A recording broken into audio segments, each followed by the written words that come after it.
Hey there, avid listeners. Thanks again for tuning in to Sin's Workshop. Today we're going to be talking about Eat Your Heart Out by Kelly DeVos.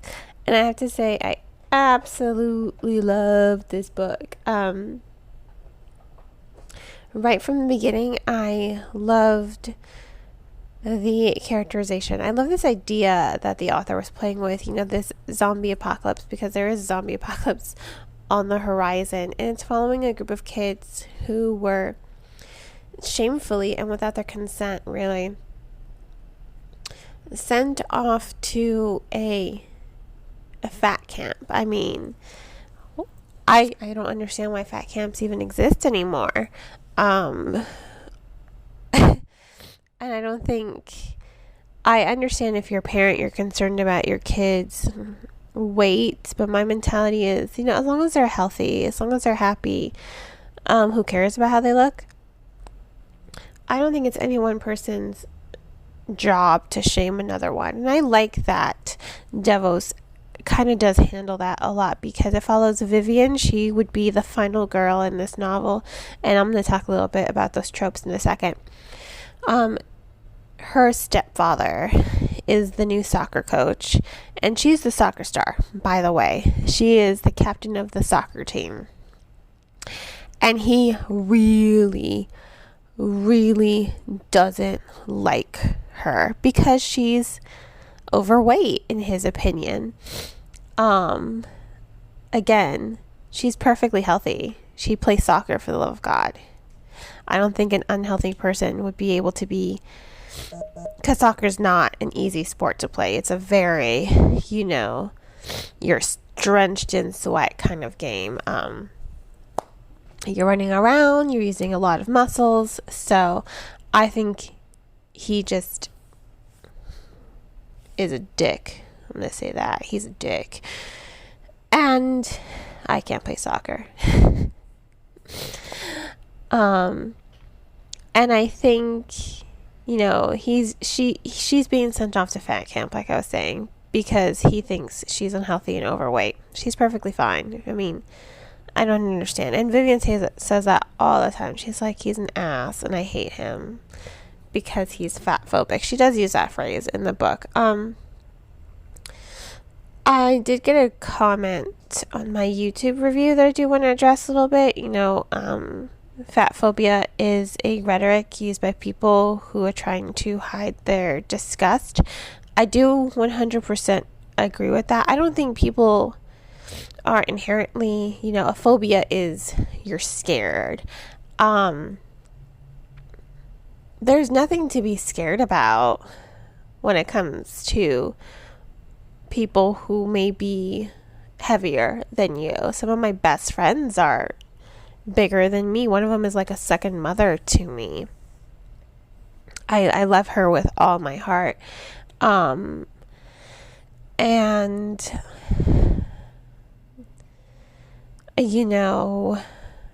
I just think that this person who made this comment, I do agree that it is a rhetoric to hide their disgust.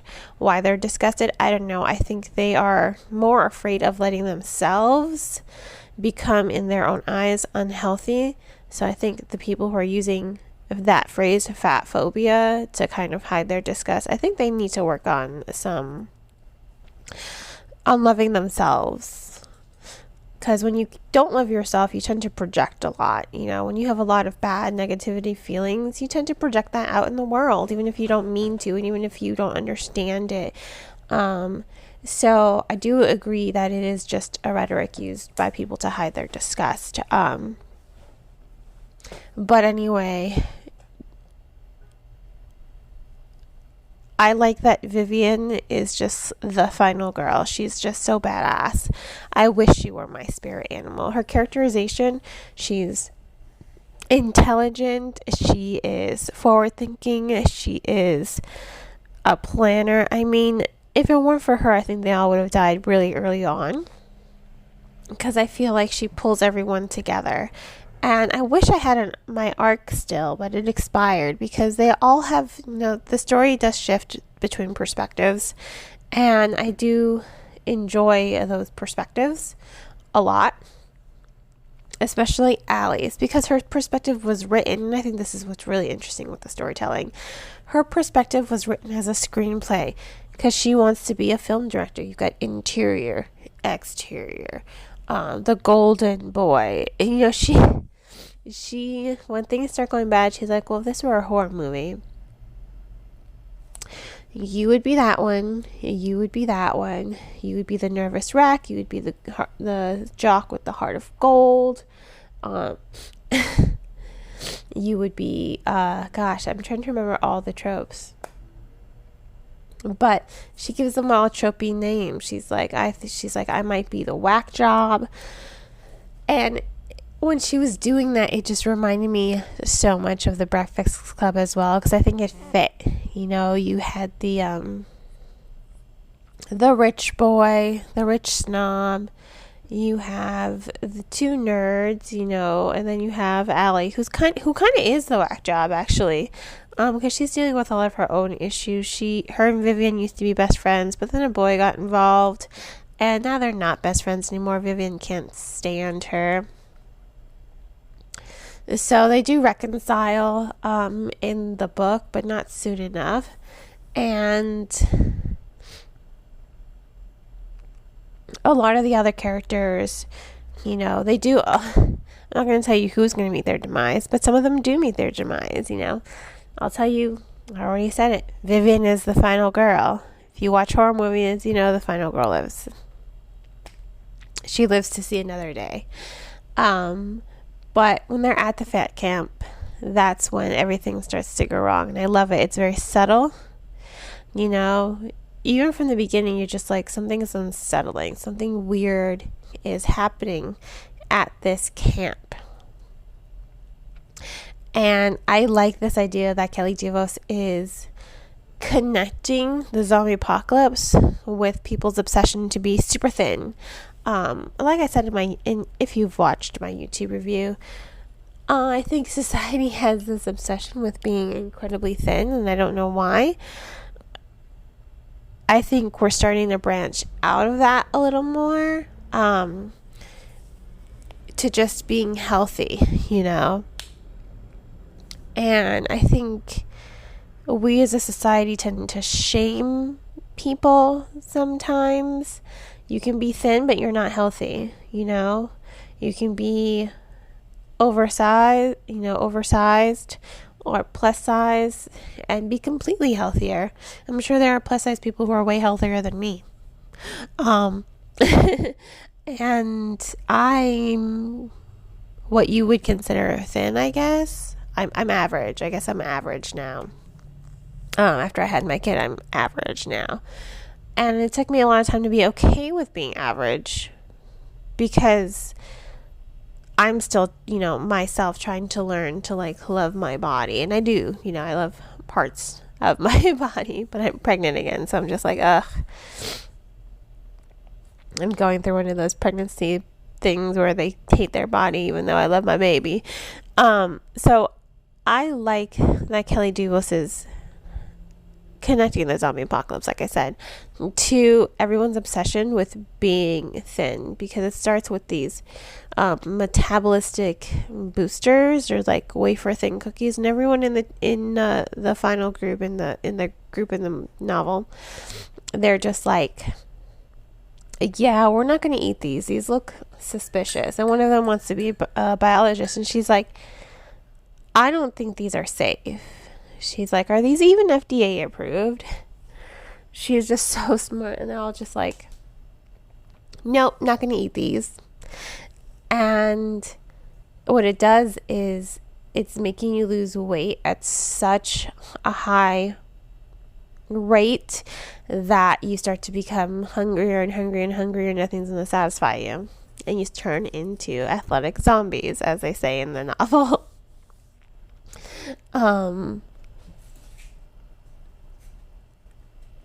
I really thought that was funny. I do think it's funny to connect the zombie apocalypse with this idea that you have to be thin. I don't agree with this idea that you have to be thin. You can be however you want, as long as you're, you know, healthy, as long as you're happy. I know a lot of people like to lose weight for their health, and I applaud them for that. But if you're okay with the way that you look, don't let anyone else shame you. Don't let people shame you. I don't think anyone should be shamed for how they look, ever. Being too thin, I was often shamed by people like, oh, I don't eat enough. I just eat what I eat. Sometimes I just eat junk food, which is probably why I'm not as healthy as I would have liked. But, I like healthy, greasy food. I think we all forget all of our bodies are designed differently. My mother can eat a whole box of donuts, and this woman is like skinnier than me. She has such a fast metabolism that the only way she can gain weight is if she puts on muscle weight. So a lot of people are jealous of her, and it's just like, don't be jealous. So I have to admit, sometimes I'm jealous of her. She still fits in her clothes from the 80s, and this woman eats like nothing. So I think we all forget all of our bodies are designed differently, and I found this novel to be incredibly empowering to me, because when I was reading it, I was still trying to lose some of my post-baby weight from my first son, because it took me a lot, especially with quarantine. I ended up gaining weight, and I wasn't happy. But it empowered me and it made me okay with it. And I'm just like, I'm just going to use this as an excuse to shopping. So,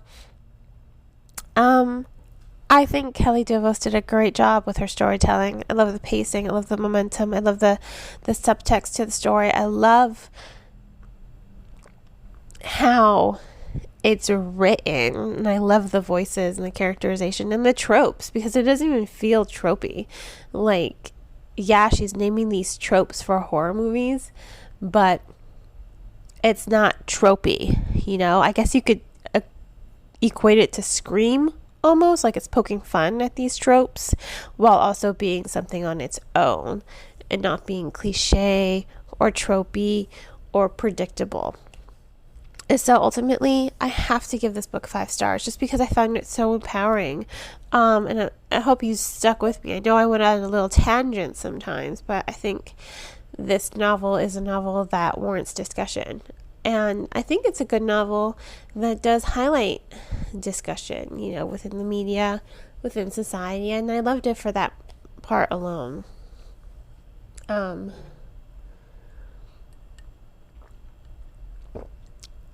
Any book that makes you think, any book that makes you want to discuss with other like-minded people, I think is a really good book.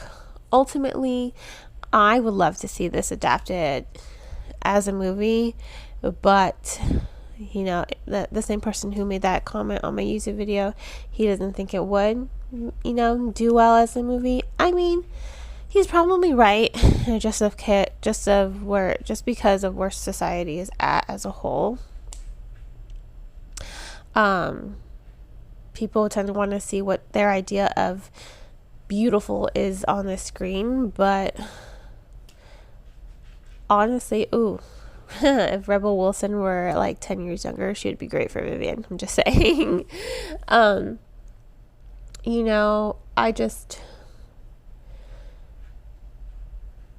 I would personally love to see it adapted.